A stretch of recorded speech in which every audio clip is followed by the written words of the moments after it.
Imaginez, nous sommes en 2026. Vous prenez vos clés et là, surprise, votre SUV préféré devient soudainement illégal. Incroyable, non? Et on ne parle pas de vieilles guimbardes, mais bien de modèles familiaux phares, de 4x4 baroudeurs et de chouchous du public. De nouvelles réglementations bouleversent le monde automobile et de nombreux SUV pourraient bien disparaître. Les normes d'émission sont beaucoup plus strictes. Les technologies de sécurité sont obligatoires. Les gros SUV sont lourdement sanctionnés. Les moteurs bruyants sont de plus en plus silencieux et les véhicules électriques prennent le dessus. En clair, si votre véhicule n'est pas conforme aux nouvelles règles, il risque d'avoir des problèmes. Et il n'y a pas que les règles qui comptent. Votre portefeuille va aussi en pâtir. Les SUV plus anciens qui ne répondent plus aux normes pourraient perdre de la valeur à la revente, être soumis à des taxes exorbitantes, voire même être interdits de circulation dans certaines villes. En bref, 2026 arrive à grands pas. Et si votre SUV n'est pas prêt, c'est la fin. Passons en revue les 7 SUV les plus susceptibles de disparaître des routes en 2026. Numéro 7. Le Ram 1500.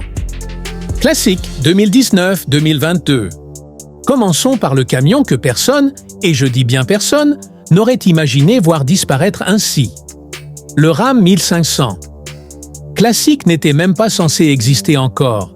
C'était le camion des travailleurs, celui qui permettait de tout faire sans problème. Les entrepreneurs l'adoraient. Les bricoleurs du dimanche ne juraient que par lui. Il était robuste, simple, fiable et surtout suffisamment abordable pour ne pas avoir à vendre un rein pour l'acheter. Mais voici le rebondissement que personne n'avait vu venir. Les nouvelles normes fédérales d'essais de collision, qui entreront en vigueur en 2026, vont sonner le glas de ce pick-up. Et il ne s'agit pas d'un simple détail technique ou d'un problème administratif. Toute la structure de protection du train avant du Ram classique a été conçue pour répondre aux normes de sécurité de 2018. Ces normes étaient axées sur la protection des occupants du véhicule. Les nouvelles normes de 2026, c'est une toute autre histoire. Elles concernent la sécurité des piétons en cas de collision avec un piéton. Et selon ces critères, l'avant du Ram classique est un véritable désastre. Le pare-choc est trop haut. La géométrie du capot est obsolète. Il n'y a aucune structure absorbant l'énergie. Les experts en collision qualifient cette combinaison de faux profil d'impact mortel. Autrement dit, si ce pick-up heurte un piéton, le risque de blessure est énorme. En effet, des tests indépendants montrent une probabilité de blessure mortelle 340% plus élevée que pour les modèles 2023 et suivants. Pas 34%, pas 140%, mais bien 340%. À compter de janvier 2026, la vente d'un Ram classique neuf deviendra tout simplement illégale. Mais ce n'est que le début. 12 États, dont des poids lourds comme la Californie, New York et Washington, vont droit au but. Interdire toute nouvelle immatriculation. Si votre immatriculation expire après janvier 2026, c'est terminé. Impossible de la renouveler. Votre camionnette deviendra un simple objet de décoration. Et avant de dire « je vais simplement déménager dans un autre État », bonne chance. Les compagnies d'assurance ont déjà mis à jour leur modèle de risque. Les primes devraient augmenter de 60 à 80% à l'échelle nationale, et certains assureurs suppriment complètement la couverture. Voici le plus dur à encaisser. Plus de 300 000 de ces camions ont été vendus. Cela représente 300 000 personnes qui réalisent que leur camion de travail fiable est devenu un véritable gouffre financier. La valeur des véhicules d'occasion a déjà chuté de 28% en 6 mois, et l'interdiction n'est même pas encore entrée en vigueur. Les propriétaires se démènent pour vendre, mais les acheteurs savent à quoi s'attendre. Le marché se tarit rapidement. Le pire, il n'y a pas de solution, pas de modification, pas de kit de mise à jour. La seule façon de respecter les normes de sécurité de 2026 serait de reconstruire entièrement l'avant du véhicule. Personne ne le fait. Résultat, Les propriétaires se retrouvent avec un camion qui perd de la valeur chaque jour. Numéro 6. Le Chevrolet Equinox 1.6L Diesel 2018-2021. Là, c'est différent. Car il ne s'agit pas d'un défaut de conception ou d'une technologie obsolète. Il s'agit d'une tromperie pure et simple. L'Equinox Diesel était censé être la réponse de Chevrolet à la flambée des prix du carburant. Une faible consommation, une qualité de fabrication irréprochable, le SUV familial idéal qui ne vous ruinerait pas. Des milliers de personnes l'ont acheté, persuadées d'avoir trouvé un véhicule intelligent, économique et fiable. Mais un problème, profondément enfoui au cœur du système d'émission, restait inconnu jusqu'à l'arrivée des enquêteurs fédéraux. Début 2024, lors d'un audit de routine de l'EPA, des chiffres incohérents ont été relevés. Le moteur diesel de l'Equinox semblait trop propre, presque artificiellement propre. En laboratoire, il réussissait tous les tests d'émission avec brio.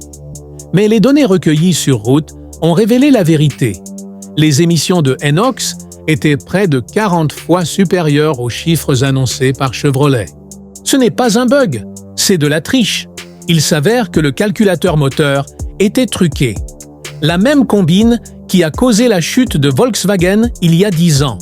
Le logiciel détectait les tests et modifiait temporairement le comportement du moteur pour masquer les anomalies. Mais sur la route, il crachait des émissions illégales à plein régime.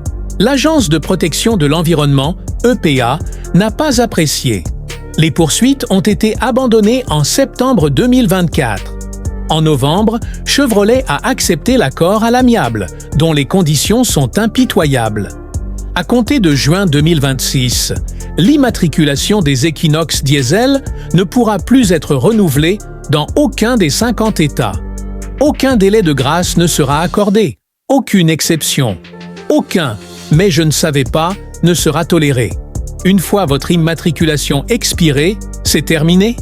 Votre SUV deviendra illégal du jour au lendemain. Les familles qui ont acheté un Equinox diesel d'occasion en pensant faire une bonne affaire économique en carburant risquent d'être déçues. La valeur de revente s'effondre. Les concessionnaires refusent de les reprendre.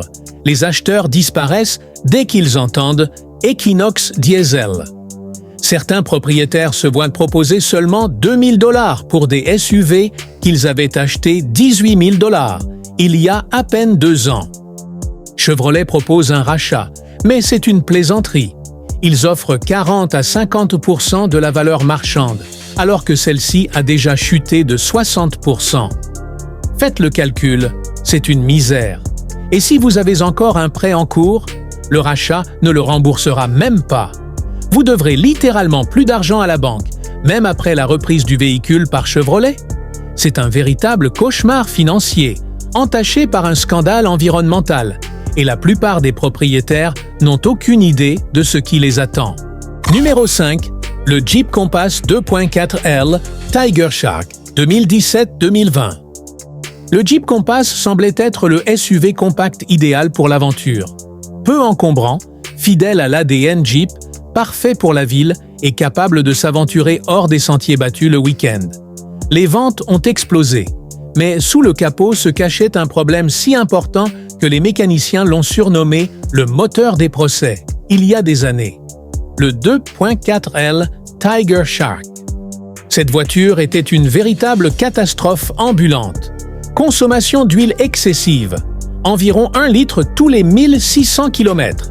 Panne intempestive sur l'autoroute, sans le moindre signe avant-coureur. Moteur qui explose avant même d'atteindre les 160 000 km. Les forums regorgent de témoignages catastrophiques. Voyages gâchés, familles en panne, moteurs qui lâchent à 110 km/h, factures de réparation dépassant les 8 000 €. Jeep a multiplié les rappels, 7 entre 2018 et 2023. Mais voici la vérité qu'ils ont cachée. Aucun de ces rappels n'a résolu le problème de fond. La conception même du moteur est défectueuse. Les segments de piston sont à l'origine des problèmes de lubrification. La culasse provoque les calages. L'architecture du moteur est fondamentalement défaillante. On ne peut pas réparer une conception aussi médiocre par de simples réparations. Une analyse indépendante a estimé le taux de défaillance à 23% avant 193 000 km. Cela représente près d'un moteur sur 4 qui casse. Et c'est en 2026 que tout bascule. De nouvelles normes fédérales de fiabilité créent un « registre des défauts connus ». Tout véhicule présentant un taux de défaillance documenté supérieur à 18% est mis sur liste noire. Le Compass affiche un taux de 23%. C'est loin d'être suffisant. Mais voici le hic. La liste noire n'interdit pas seulement les ventes. Elle modifie aussi la responsabilité. À partir de mars 2026, si vous avez un accident au volant d'un véhicule figurant sur la liste noire, les compagnies d'assurance sont autorisées à refuser votre demande d'indemnisation. Leur raisonnement est simple. Vous avez choisi de conduire un véhicule présentant un défaut dangereux connu. Elles ne vous indemniseront pas. Vous devenez inassurable, non pas parce que vous êtes un mauvais conducteur, mais à cause du véhicule que vous conduisez. Et ce n'est pas tout. Jeep a cessé la production des moteurs Tiger Shark, de remplacement fin 2023. Alors, si votre moteur lâche après 2026, c'est fini. Aucun remplacement, aucune réparation, aucune solution. La voiture est irréparable, non assurable et ne pourra plus être conduite légalement. Certains tentent un échange de moteur, mais le coût dépasse les 12 000 $, pour un véhicule qui vaut à peine 10 000 $ au mieux. Le Jeep Compass n'est pas seulement interdit, il disparaît purement et simplement. Et 180 000 propriétaires vont bientôt la prendre à leurs dépens. Numéro 4. Le Ford Explorer Police Interceptor, 2016-2019. Celui-ci touche bien plus profondément que tous les autres sur cette liste, car il ne s'agit pas seulement de voitures, il s'agit de familles, de vraies personnes, et de ce que Ford a sciemment laissé se produire en coulisses. Le Ford Explorer Police Interceptor n'était pas seulement utilisé par les forces de l'ordre. Lorsque les services de police ont renouvelé leur flotte, des milliers de ces véhicules se sont retrouvés sur le marché de l'occasion. Et les gens se sont rués dessus. Puissant V6, transmission intégrale, incroyablement robuste et à un prix dérisoire. On pouvait en dénicher un pour 12 000 $, peut-être 15. Les familles pensaient avoir fait l'affaire du siècle. Mais ils n'avaient aucune idée de ce qu'ils conduisaient réellement. Car Ford dissimulait un grave problème. Un danger. Un problème qu'ils connaissaient parfaitement des années avant qu'il ne soit rendu public. Des fuites de monoxyde de carbone. Pas de simples maux de tête. On parle de niveaux de CO suffisamment élevés pour provoquer des lésions cérébrales permanentes. Dès 2017, les policiers ont commencé à signaler des symptômes. Maux de tête intenses, vertiges, perte de connaissance, amnésie. Certains agents se sont littéralement évanouis au volant. Certains accidents ont été directement imputés à une intoxication au CO. Puis, des documents internes divulgués ont confirmé le cauchemar. Ford savait dès 2016 que ces véhicules présentaient un défaut d'échappement. L'entreprise savait que les policiers étaient intoxiqués. Et elle a gardé le silence pendant près de 2 ans. Lorsque l'affaire a finalement éclaté, Ford a tenté de se justifier. Une simple mise à jour logicielle par-ci, quelques joints par-là. Tout est réglé, ont-ils affirmé. Sauf que ce n'était pas le cas. Des tests universitaires indépendants menés en 2024 ont prouvé que la réparation n'était qu'une opération de relations publiques. Les niveaux de CO dans l'habitacle continuaient de dépasser largement les seuils de sécurité. Les fuites n'ont jamais vraiment cessé. Les policiers qui avaient fait confiance à la réparation ont continué à tomber malades. Et les familles qui avaient acheté ces véhicules mis hors service, elles ont commencé à remarquer les mêmes symptômes. Des enfants souffrant de maux de tête. Des parents se sentant étourdis sur l'autoroute. Une famille du Michigan a fait tester son fils de 7 ans. Son sang a révélé des signes d'intoxication chronique au CO. Il conduisait cet Explorer depuis 8 mois. Le NTSB intervient et ne plaisante pas. À compter de février 2026, ces Explorers seront interdits de circulation tant que leur système d'échappement n'aura pas été entièrement remplacé. Pas de simple réparation, pas de mise à jour logicielle, un démontage et un remplacement complet. Le coût ? Entre 6 et 8 000 $, pour un véhicule que la plupart des gens ont payé 15 000 $. Et voici le hic. Si vous ne faites pas la réparation et que vous vous faites arrêter, l'amende s'élève à 5 000 $ par infraction. Dans certains États, la police peut même saisir le SUV sur le champ. Les familles qui pensaient avoir fait une bonne affaire se retrouvent face à un véritable cauchemar. Elles doivent payer la quasi-totalité du prix du véhicule pour rester en règle, sous peine de le perdre définitivement. Et le plus effrayant ? Presque personne n'est au courant. Pas d'alerte générale, pas de grande annonce, juste des changements de réglementation discrets qui vont frapper des milliers de personnes de plein fouet. Numéro 3. Le Volkswagen Atlas V6 2018-2021. L'Atlas était censé être le grand moment où Volkswagen comprendrait enfin l'Amérique. 3 rangées de sièges, un habitacle spacieux, un confort exceptionnel pour les longs trajets. Les parents dont les enfants accompagnent leurs enfants au foot l'adoraient. Les familles adeptes des road trips l'adoraient. On aurait dit que VW avait enfin trouvé la formule magique. Mais un défaut caché dans ces modèles V6 est sur le point de frapper le public de plein fouet. La transmission. Volkswagen a installé une boîte de vitesse à double embrayage dans l'Atlas, le même type que celui utilisé dans les voitures de sport haute performance. Rapide, efficace, réactive, en théorie. Mais dans certaines conditions, la transmission se désengage brutalement, sans prévenir, sans voyant, sans mode dégradé. Rien. Vous roulez à 170 km/h. Vous vous insérez dans la circulation. Vous faites tout correctement. Et soudain, le moteur s'emballe, mais les roues restent immobiles. Plus de puissance, plus d'accélération, juste l'inertie et la panique. On a recensé 47 incidents de ce type. 3 d'entre eux ont provoqué des carambolages avec des blessés graves. Et VW le savait. Ils le savaient parfaitement. Ils ont géré la situation discrètement, en proposant des rachats confidentiels aux propriétaires qui se plaignaient. Signez un accord de confidentialité, encaissez votre chèque et taisez-vous. Pas de rappel, pas d'intervention fédérale, pas de responsabilité importante. Mais la dissimulation a éclaté au grand jour lorsqu'un recours collectif de 2023 a fait l'objet d'un accord à l'amiable fin 2024. Et les conditions ? Elles sont brutales. Tous les Atlas V6 concernés doivent être immobilisés d'ici mars 2026. Immobiliser signifie hors d'usage. Vous ne pouvez absolument pas les conduire sur la voie publique. Point final. VW propose un rachat, mais attention, la valeur marchande actuelle est réduite de 30% pour dépréciation liée à un défaut.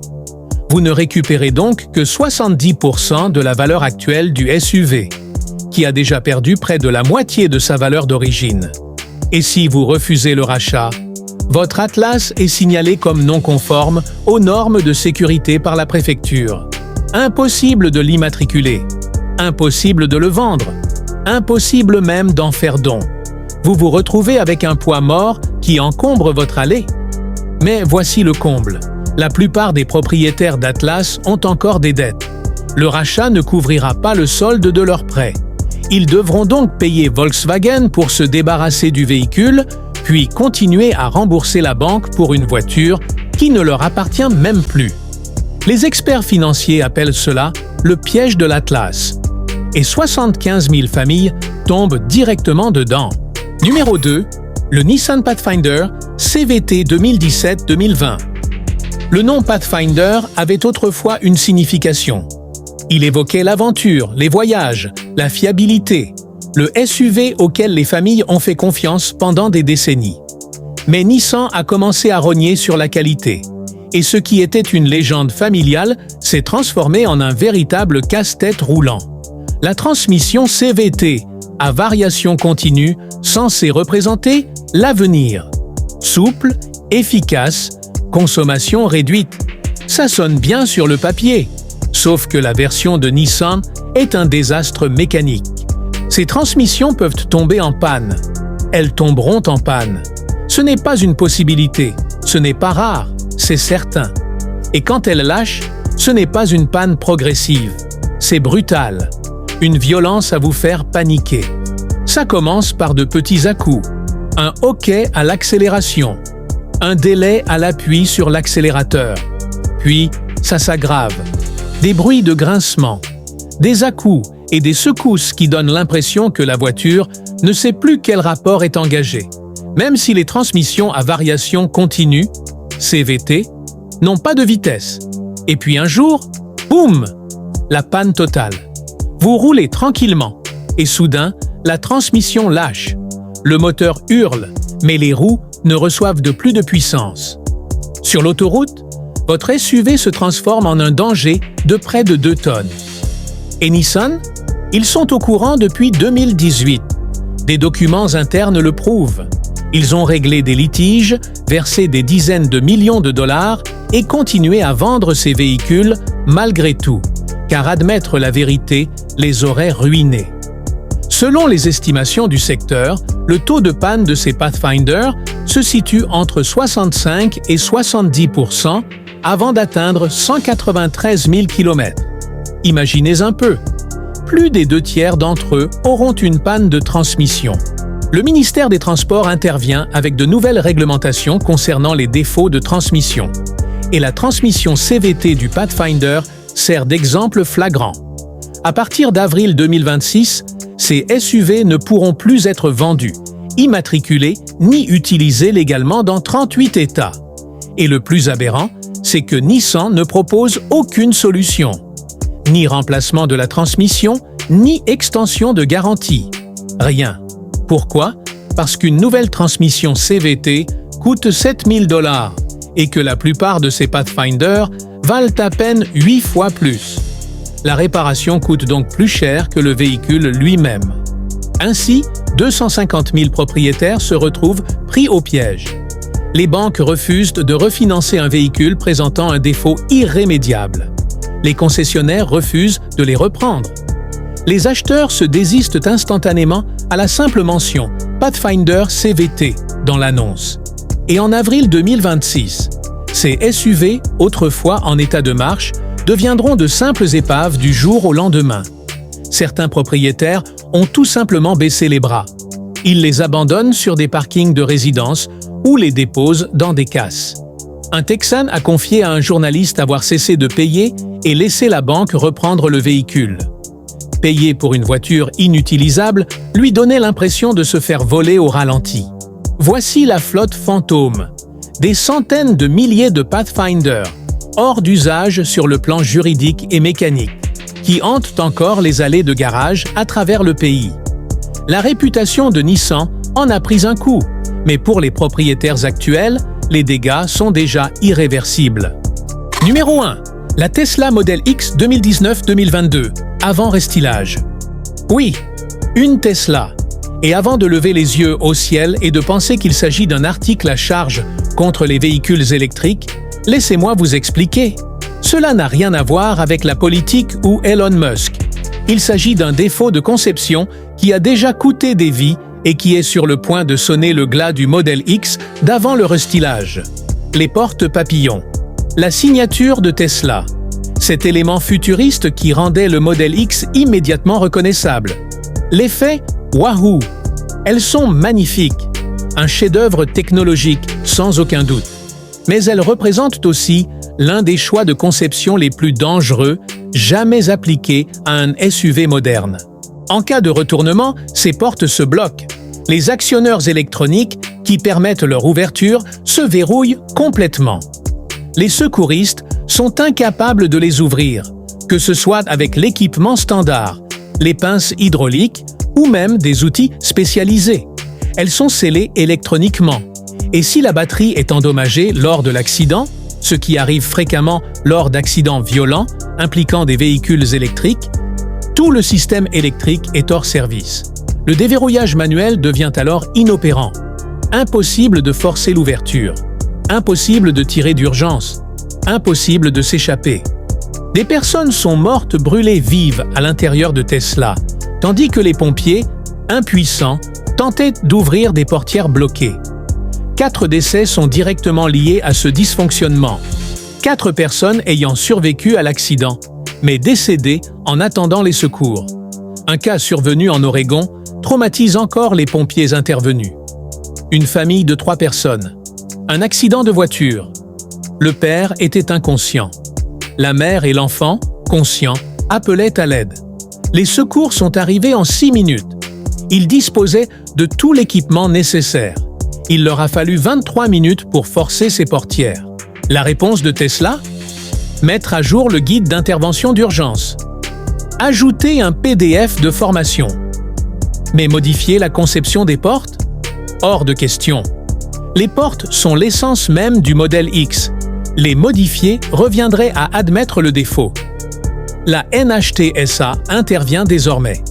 Elle classe le modèle X d'avant la mise à jour comme véhicule à haut risque de coincement. À partir d'août 2026, plus aucune nouvelle vente. Et les propriétaires actuels sont fortement incités à participer à un programme de mise à niveau qui remplace le système de porte par un système doté de dispositifs de déverrouillage d'urgence mécanique et accessible de l'extérieur. Coût : $18 000. Tesla ne prend pas en charge les frais. L'entreprise parle d'une mise à niveau de sécurité volontaire et non d'un rappel. Les propriétaires doivent payer de leur poche. Refuser la mise à niveau ? Votre numéro d'identification du véhicule, VIN, sera signalé dans les bases de données de sécurité fédérale. Les compagnies d'assurance ont déjà réagi. Certaines retirent purement et simplement leur modèle X de leur contrat. D'autres augmentent leur prime de 200 à 300%. Valeur de revente ? Elle est catastrophique. Les annonces restent sans suite pendant des mois. Les prix ont chuté de près de 40% en un an. Personne ne veut d'un véhicule électrique de luxe présentant un risque avéré de coincement. Les propriétaires de modèle X, ceux qui ont déboursé entre 100 000 et 120 000 $ pour ces véhicules, sont désormais confrontés à un choix cruel. Débourser 18 000 $ pour une mise à niveau d'une voiture qui a perdu près de la moitié de sa valeur, ou conserver un véhicule invendable, impossible à assurer et potentiellement dangereux à conduire. Même les ingénieurs n'imaginaient pas une telle situation. Ils pensaient que Tesla serait contraint de procéder à un rappel. Mais Tesla joue la carte de la stratégie juridique, et ce sont les propriétaires qui en font les frais. Le modèle X était censé incarner l'avenir des SUV. Au lieu de cela, il file droit vers les oubliettes de l'industrie automobile. 7 SUV. 7 gouffres financiers prêts à exploser. Si l'un d'eux est garé dans votre allée, il ne s'agit pas d'un problème que vous pourriez avoir un jour, mais d'une urgence absolue. Les échéances ne sont plus lointaines, elles sont imminentes, et une fois qu'elles arrivent, ces véhicules ne se contentent pas de perdre de la valeur. Ils disparaissent complètement du marché. Alors prenez un instant, recherchez votre numéro d'identification du véhicule, NIV. Consultez votre contrat d'assurance. Ne présumez pas que vous recevrez un courrier ou un avertissement. Car concernant ces 7 VUS, la vérité ne vient pas des constructeurs, mais des conséquences de leurs accidents. Et ces conséquences sont déjà là.